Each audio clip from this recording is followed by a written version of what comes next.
one thing came in really handy back then. Ignorance is bliss.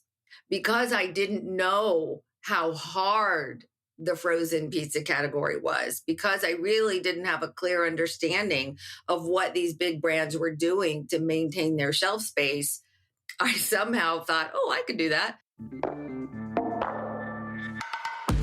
You're listening to CPG Launch Leaders, the show where we interview new product trailblazers. Get ready for inspiration and secrets from the front lines of CPG innovation.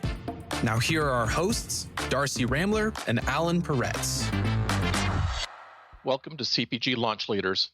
I'm Alan Peretz, and I'm here with my co-host, Darcy Ramler. Today we're talking to Gail Becker, the founder and CEO of Caulipower. Gail and her brand are shining stars in the Better For You segment. Gail will be telling us how a simple recipe search for family dinner ultimately launched one of the fastest growing food brands in recent years. Plus, she's got a tasty offer for our listeners. Let's get this thing started. Gail, we're beyond excited to have you on our episode today to share your story about your brand, Caulipower, and the launch of it. Before we dive in, we like to start every episode with one question.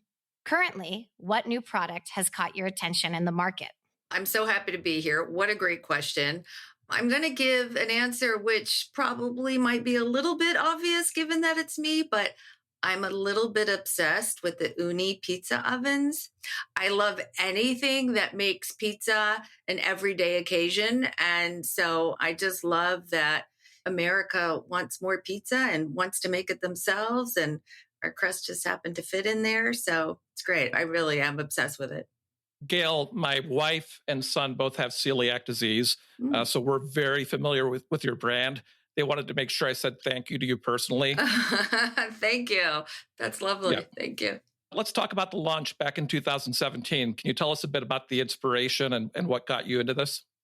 Sure. So I actually started the company in 2016 in a very dingy office in my house. And the inspiration was really three things that happened at the same time. One, the realization that that frozen food needed to have more nutrients, needed to be more accessible, just needed to be healthier overall. Two, my frustration with corporate life. I had worked in it for many years and I sort of just really was looking for something new. And three was the passing of my father, who was an immigrant, came to this country with nothing and built a small business. And when he passed, something inside me really changed. And I knew I wanted to do something more meaningful. So I put all of those things together. And, what I came out with was, I think I'm going to start a frozen food company called Caulipower and leave my job and, bet my life on a vegetable. At the time, it sounded like a good idea. Now I don't know. But that's what I did back in 2016. And then we launched into market in early 2017. Like you said, in 2017, there were definitely a lot of recipes out there on the internet for cauliflower pizza crust and so forth. So I know when we've talked, you said it wasn't like I'm reinventing the wheel here. But what was the one thing that made you think, hey, I can do this. I can bring it to market. Consumers really want it. Where was that aha moment for you? It was really about time, to be honest with you, because I was always looking for ways, like I think a lot of parents, to, make their kids' meals more nutritional. I am the mom of two boys with celiac disease. And I noticed that the industry was putting a lot of junk in gluten-free food. And I sort of thought someone would do something about it. No one ever did. I stumbled across cauliflower-crust pizzas on the internet. You're right. The day that I made my first, and by the way, only cauliflower crust pizza from scratch was I picked a recipe on the internet. There were 569,000 that day. I made it one time. It was okay, not great. And a couple weeks later, my eldest son said, "Hey, Mom, are you ever going to make that again?" And I said, "There's no way I'm making that again," because it took 90 minutes to make a pizza crust after I got home from a full day of work. And I looked for it everywhere. I looked in like Whole Foods and retailers and online, and I couldn't find it. And that was really my aha moment was, I can't be the only person that thinks 90 minutes is too long to make a pizza crust after you get home from a full day of work. Plus, I also had this notion like, wow, the industry is really not giving people what they want if they're forced to spend 90 minutes to make something from scratch. And that was really the light bulb moment that thought, maybe this could be something. As a mom of two, I can definitely say the value of time is truly priceless. So it can drive a lot of innovation and ambition for sure. Exactly. So, Gail, you have your two sons who have celiac. That was the inspiration for this, but this is not just a celiac product, is it? Absolutely not. As a matter of fact, obviously the vast majority of people who buy Caulipower don't eat gluten-free. And that was really by design. As they were growing up, I always had to make like two different meals. They were embarrassed to give their friends the gluten-free pizza. I had to give them regular pizzas. And it was that realization that, wow, wouldn't it be great if we could all just eat the same thing, even if we all had different reasons for eating it and choosing that way of eating?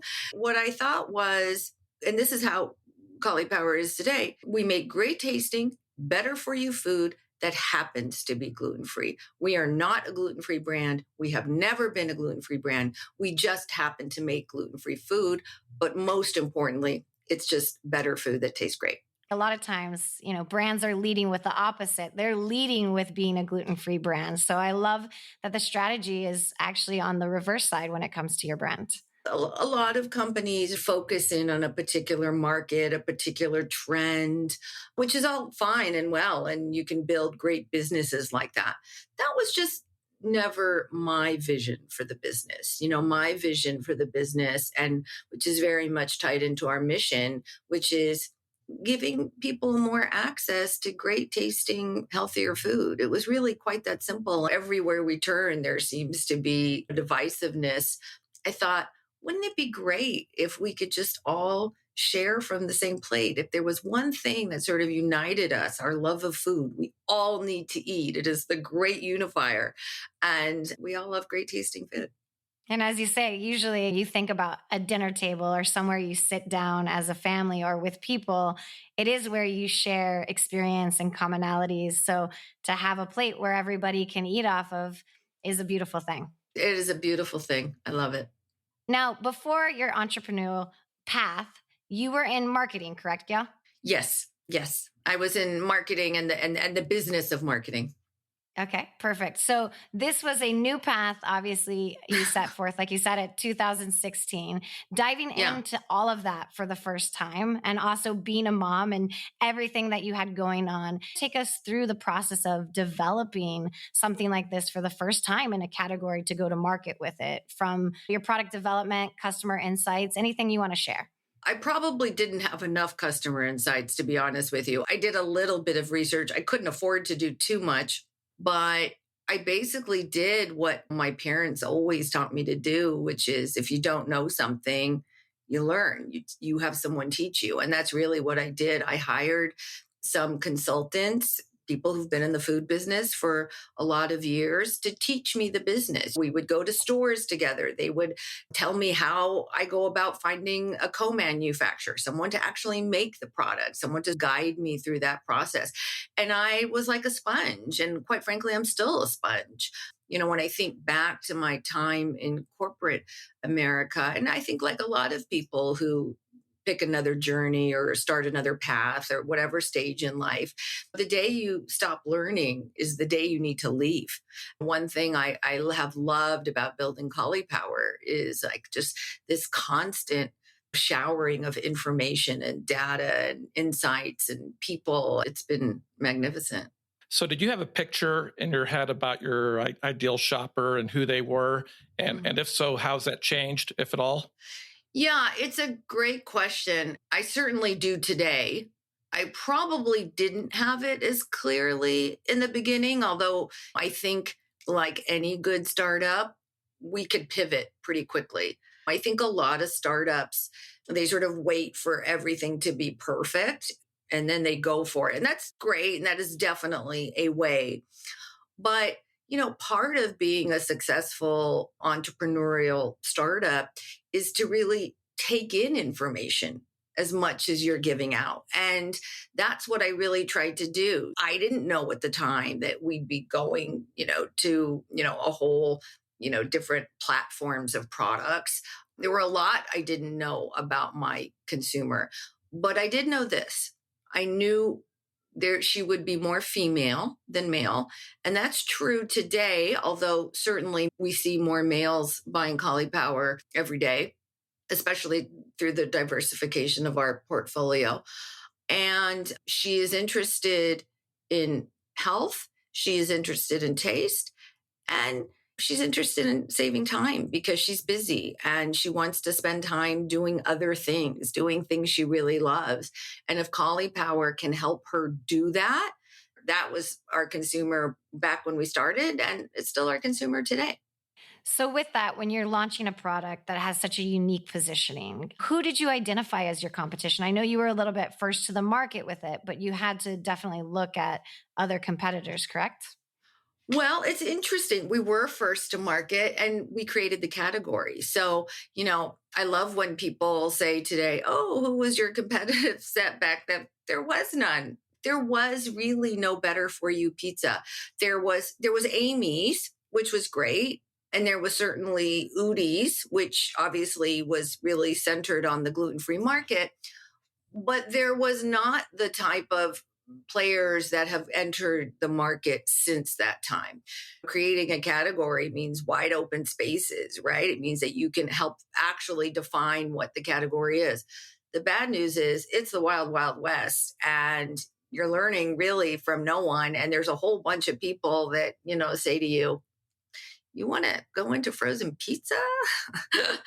Like, why would you be so crazy? Because basically in the frozen aisle, not only is it the most competitive set of the supermarket, but it's really filled with, multinational billion-dollar conglomerates.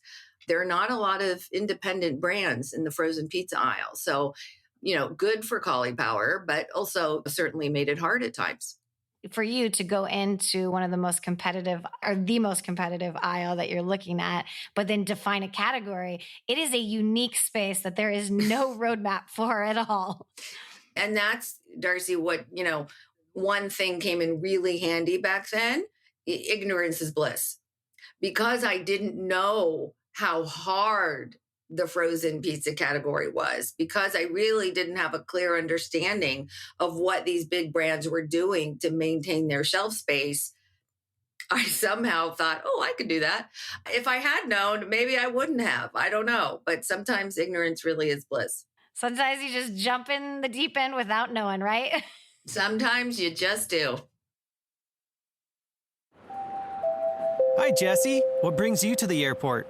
Mike, I'm off to the headquarters to share an update on the big launch.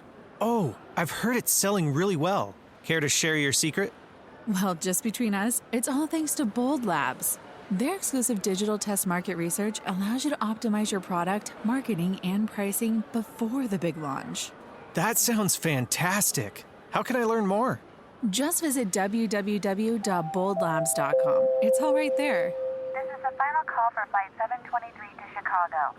Looks like we'd better go. Thanks for the tip, Jesse. See you soon, Mike. And remember, Bold Labs is ready to help your product soar. So you launched and you grew really, really fast. Mm-hmm. I know you came in with a lot of marketing knowledge, but was there a learning curve on how to market a smaller brand, a high growth brand for you? Or was it all the same stuff you'd already done before in the past? Marketing was never the challenge for me, to be honest with you, because one, I had worked in it for so long, and coming from the consultant side of the business, I used to meet with a lot of CPG brands, and I would tell them, oh, I think you should do this, or I think you should do this. And sometimes they would listen and sometimes they wouldn't. And most of all, I had a wonderful perch from which to watch all of these different CPG brands succeed or fail.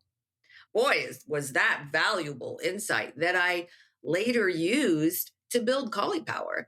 I remember doing some pretty crazy things and thinking, well, I don't have to ask anybody. This is something I've always wanted to try, so let's do it. When you're a startup and you are trying to infiltrate and disrupt an enormous category, you do need to take some risks. You do need to do some things differently. Otherwise, what are you doing? Now, I know you mentioned Whole Foods was your first major retailer that Caulipower was in. Can you talk a little bit about that selling process and kind of how you went about approaching the retail selling process? Sure. So, Whole Foods has this wonderful program where you can sell your product into the region where you live. So, I lived in the LA region, which was called SOPAC. So, I pitched Caulipower to this region. And basically, I had to take my pizza samples, which were, of course, the most expensive pizza samples ever made. These were not samples that were made in my kitchen, these were manufactured samples. So you really have to have a product before you can sell it. Some people don't realize that, which makes this a very expensive venture. So I dropped off literally in a styrofoam cooler with some ice, some dry ice in it. I dropped off 4 frozen pizzas and I wasn't allowed to meet anyone. I wasn't allowed to give any information. I just had to drop off these pizzas. And I gave a little information and I left it with the receptionist. And I sometimes joke that I remember like it was sort of like leaving your kids with at daycare for the first time. I'm like, well, be careful. What are you going to do with them? Make sure you put them right in the freezer. Make sure you heat them up at this and they'll do this. Yeah, exactly. Exactly. I mean, was kind of, I probably took more time there than I did dropping off my kids. Don't tell them. And about a week and a half later, I heard from the regional buyer for Whole Foods who said, we tried your pizzas. We love them. We're going to bring them into 30 stores. Gail, can you tell us about some marketing initiatives or sales initiatives that have been really powerful for the brand? You know, I think one overarching element, we like to bet on the consumer. We think that the consumer absolutely knows everything about the product and everything about it that it should be. I think a lot of people, I'll just say CPG food, because that's what food I can speak more about. But I think a lot of people in food, they bet against the consumer. They don't think the consumer will know any better. And so we've always given the consumer that benefit of the doubt. And I think it's served us very well. And it has really built a unique trust and relationship with our consumer. And in return, they're very vocal with us. They share their feedback with us. We listen to it. We hear it. We respond to it. I think that's something that as a brand, we've done particularly well. When you go to launch new products or new flavors, do you engage in that relationship? And can you speak a little bit about how you engage with them? Yeah, sure we do. Like, look, there isn't a letter, email, direct message, phone call, transcript since the beginning of the company that I have not read. Not one. And I don't just read it. We don't just read it. We use it. We use it to inform us. So yes, we buy all kinds of data. I have an embarrassment of data for categories, what sells, what doesn't sell, what do consumers like, what do they don't like, more data than I know what to do with. But the most priceless data is the data that our fantastic consumers give to us because they care, because they want products from us. There's some things they see they don't like. There's a lot of things they see they do want. There's holes in the market. They point them out to us. So it is really this blending of like art and science that we use to innovate new products.